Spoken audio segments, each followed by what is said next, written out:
ओम नमो भगवते वासुदेवाय। राजा परीक्षित ने महामुनि शुकदेव जी से पूछा, हे मुनिवर, भगवान श्री कृष्ण समस्त प्राणियों को जीवन देते हैं और सभी के हृदय में समान रूप से निवास करते हैं। उन्होंने यदुवंश में जन्म लेकर जो भी लीलाएं की हैं, कृपा करके हमको विस्तार से बताइए। इस संसार में भगवान श्री कृष्ण की लीला कथाओं से भला कोई मूर्ख ही होगा जो वंचित रहना चाहेगा। हे मुनिवर, समस्त जीवों के हृदय में विराजमान भगवान श्री कृष्ण ही उनके जीवन का कारण है तथा बाहर काल रूप में स्थित रहकर वे ही उनके पतन का कारण भी बनते हैं। अतः जो ज्ञानी लोग आत्मा के रूप में हृदय में विराजमान भगवान की उपासना करते हैं, वे मोक्ष को प्राप्त करते हैं। और जो मोह माया और आंखों से दिखने वाले विषय भोगों में उलझे रहते हैं, वे बार बार जन्म और मृत्यु के चक्कर में फंसे रह जाते हैं। हे मुनिवर, कृपया उन भगवान की मधुर लीलाओं का वर्णन कीजिए। श्री शुकदेव जी ने कहा, हे परीक्षित, एक समय जब लाखों दैत्यों ने घमंडी राजाओं का रूप धारण करके अपने भार से पृथ्वी को दुखी कर रखा था, तब पृथ्वी माता उनसे पार पाने के लिए ब्रह्मा जी की शरण में गई। पृथ्वी माता गौ के रूप में थी। उनका मन बहुत खिन्न था और अश्रु भी बह रहे थे। ब्रह्मा जी के पास जाकर पृथ्वी माता ने अपनी सारी व्यथा सुनाई। ब्रह्मा जी भगवान शंकर और स्वर्ग के प्रमुख देवताओं को साथ लेकर क्षीर सागर गए, जहां भगवान विष्णु का वास है। क्षीर सागर के तट पर पहुंचकर ब्रह्मा जी ने, भगवान शंकर ने और समस्त देवताओं ने भगवान विष्णु की वंदना की। स्तुति करते करते ब्रह्मा जी समाधि में चले गए। उन्होंने समाधि की अवस्था में एक आकाशवाणी सुनी। उसके पश्चात ब्रह्मा जी ने सभी देवताओं को उस आकाशवाणी के बारे में बताया। ब्रह्मा जी बोले, भगवान को पृथ्वी के कष्ट पहले से पता है। वे ईश्वरों के ईश्वर हैं। वे पृथ्वी का भार हरने के लिए और दैत्य रूपी राजाओं के घमंड को चूर चूर करने के लिए शीघ्र ही यदु कुल में जन्म लेंगे। आप सभी देवता भी यदु कुल में जन्म लेकर उनकी लीलाओं में सहायता करो। वासुदेव जी के घर में स्वयं भगवान श्री कृष्ण पुत्र के रूप में प्रकट होंगे। उनकी और उनकी प्रियतमा श्री राधा जी की सेवा के लिए विभिन्न देवियां पृथ्वी पर जन्म ग्रहण करें। भगवान शेष भी, जिनके सहस्त्रों मुख हैं, भगवान के प्रिय कार्यों को करने के लिए वे पहले ही बड़े भाई के रूप में अवतार ग्रहण करेंगे। भगवान की ऐश्वर्यशाली योग माया, जो कि उनकी मुस्कान है और पूरे संसार को सुख संपत्ति देने वाली, इच्छाओं को पूरी करने वाली है, और जिसने सारे जगत को मोहित कर रखा है।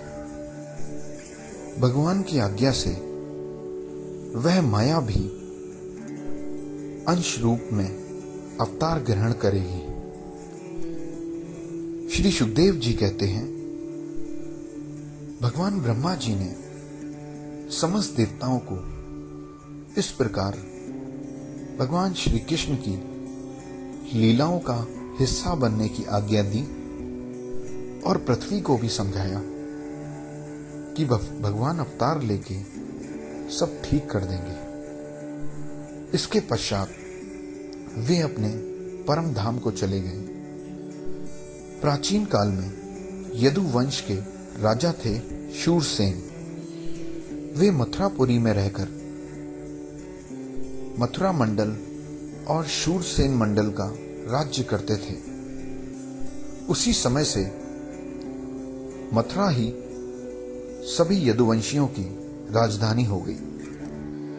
भगवान श्री कृष्ण सदा वहीं विराजमान रहते हैं। शूरसेन के पुत्र वासुदेव का विवाह देवकी के साथ हुआ, जिनके पिता थे देवक। विवाह के पश्चात जब वासुदेव जी अपनी पत्नी देवकी को वापस ले जाने के लिए रथ पर सवार हुए, तब देवकी के चचेरे भाई कंस ने प्रेमवश स्वयं उस रथ को हाँका।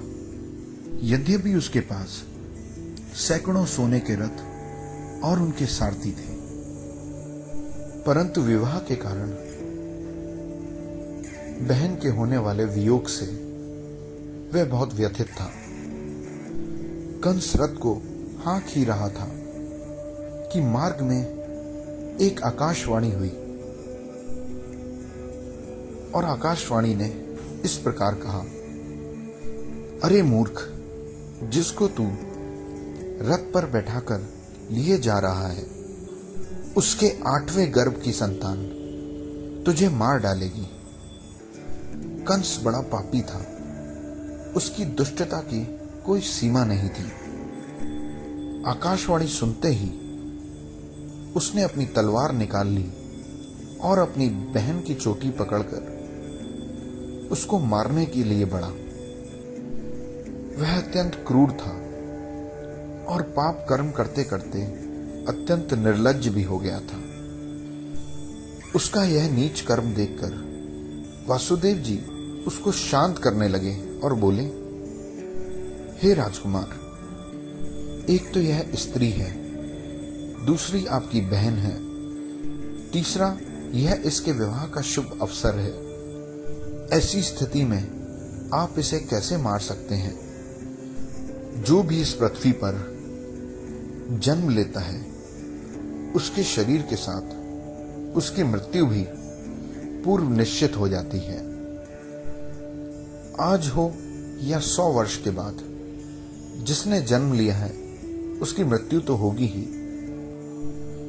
जब किसी की मृत्यु होती है तो जीव अपने कर्मों के अनुसार पहले शरीर को छोड़ के किसी दूसरे शरीर में प्रविष्ट हो जाता है। जैसे जोंक किसी अगले तिनके को पकड़ लेती है, तब वह पहले तिनके को छोड़ती है, वैसे ही जीव भी अपने कर्मों के अनुसार किसी दूसरे शरीर को प्राप्त करने के बाद ही इस शरीर को छोड़ता है। मनुष्य का मन अनेक प्रकार के लालचों का निवास स्थान है। मृत्यु के समय वह माया के प्रभाव से और अपने अनेक जन्मों के संचित कर्मों के अनुसार जिस किसी भी शरीर के चिंतन में लगा होता है और मान बैठता है कि यह मैं हूं, उसे वही शरीर ग्रहण करके जन्म लेना पड़ता है। इसीलिए भगवान ने कहा है, जब मृत्यु का समय आए तब सब ओर से मन को हटाकर मुझ में लगा लो। जो जीव स्वयं को नहीं पहचान पाता, वह इस शरीर से प्रेम करके इसको स्वयं मान बैठता है और मोहवश उसके आने जाने को अपना आना जाना मान बैठता है। इसीलिए जो अपना कल्याण चाहते हैं, उन्हें किसी से द्रोह नहीं करना चाहिए, क्योंकि जीवन कर्मों के अधीन होता है।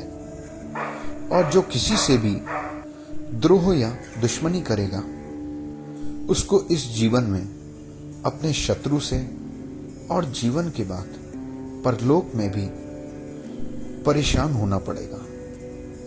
हे कंस, यह आपकी छोटी बहन अभी ना समझ है। यह तो आपकी कन्या के समान है। उस पर भी अभी अभी इसका विवाह हुआ है। आपको तो इसे आशीर्वाद देना चाहिए। ऐसे समय पर आप जैसे ज्ञानी ध्यानी पुरुष को इसका वध करना कहाँ शोभा देता है। श्री सुखदेव जी कहते हैं, वासुदेव जी ने कंस का हठ देखकर यह निश्चय किया कि किसी प्रकार यह समय टाला जाए, और वैसे भी बुद्धिमान पुरुष को जहां तक उसकी बुद्धि और बल साथ दे मृत्यु को टालने का प्रयास करना चाहिए। प्रयत्न करने पर भी अगर मृत्यु ना टल सके तो प्रयत्न करने वाले का कोई दोष नहीं होता। इसलिए क्यों ना इस मृत्यु रूप कंस को मैं अपने पुत्र दे देने का वचन देकर ही मैं इस देवकी को बचा लूं। हे परीक्षित, कंस बड़ा क्रूर और निर्लज्ज था, अतः ऐसे कहते समय भी वासुदेव जी के मन में बहुत पीड़ा हो रही थी। फिर भी उन्होंने अपने वेग को संभाला और प्रसन्न चित्त भाव में कंस से बोले। वासुदेव जी ने कहा, हे कंस, जैसा कि आकाशवाणी ने कहा है, आपको देवकी से तो कोई भय नहीं है। भय है तो उसके पुत्रों से। तो उसके पुत्रों को मैं एक एक करके आपको लाकर सौंप दूंगा। श्री सुखदेव जी कहते हैं, हे परीक्षित, कंस जानता था कि वासुदेव जी के वचन झूठे नहीं होते और इन्होंने जो कुछ कहा है वह संभव भी है। इसलिए उसने अपनी बहन देवकी को मारने का विचार छोड़ दिया। इससे वासुदेव जी बहुत प्रसन्न हुए और कंस की प्रशंसा करके अपने घर चले आए। समय आने पर देवकी के गर्भ से एक एक करके 8 पुत्र और एक कन्या उत्पन्न हुई। पहले पुत्र का नाम था कीर्तिमान। वासुदेव जी ने लाकर उसे कंस को दे दिया। ऐसा करते समय उन्हें कष्ट तो बहुत हुआ, परंतु इससे भी बड़ा कष्ट उन्हें इस बात का था कि कहीं मेरे वचन झूठे ना हो जाएं। हे परीक्षित, जिन्होंने भगवान को हृदय में धारण कर रखा है वे इस संसार में सब कुछ त्याग सकते हैं। जब कंस ने देखा कि वासुदेव जी अपने पुत्र की जीवन और मृत्यु की चिंता भी नहीं कर रहे और सत्य में पूर्ण रूप से निष्ठावान है, तब वह बहुत प्रसन्न हुआ और उसने हंसकर बोला, हे वासुदेव जी, आप इस नन्हे से सुकुमार बालक को ले जाइए। इससे मुझे कोई भय नहीं है, क्योंकि आकाशवाणी ने तो ऐसा कहा था कि देवकी के 8वें गर्भ से मेरी मृत्यु होगी।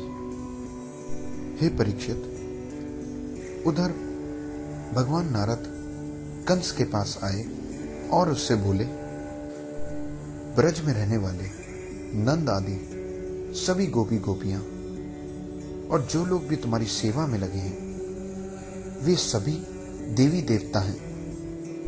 दैत्यों के कारण पृथ्वी का भार बढ़ गया है, इसलिए देवताओं की ओर से उसके वध की तैयारी की जा रही है। इससे कंस को यह निश्चय हो गया कि हो ना हो भगवान विष्णु ही देवकी के गर्भ से मेरा वध करने के लिए जन्म लेने वाले हैं। इसलिए उसने देवकी और वासुदेव को हथकड़ियों में जकड़कर कैद में डाल दिया और उनके जो भी पुत्र होते उनका वध करना शुरू कर दिया। कंस जानता था कि मैं पहले काल नेमी असुर था और भगवान विष्णु ने मेरा वध कर दिया था, इसलिए उसने यदुवंशियों से घोर विरोध ठान लिया। उसने अपने पिता उग्रसेन को भी कैद कर लिया और शूरसेन देश का राज्य भी स्वयं करने लगा।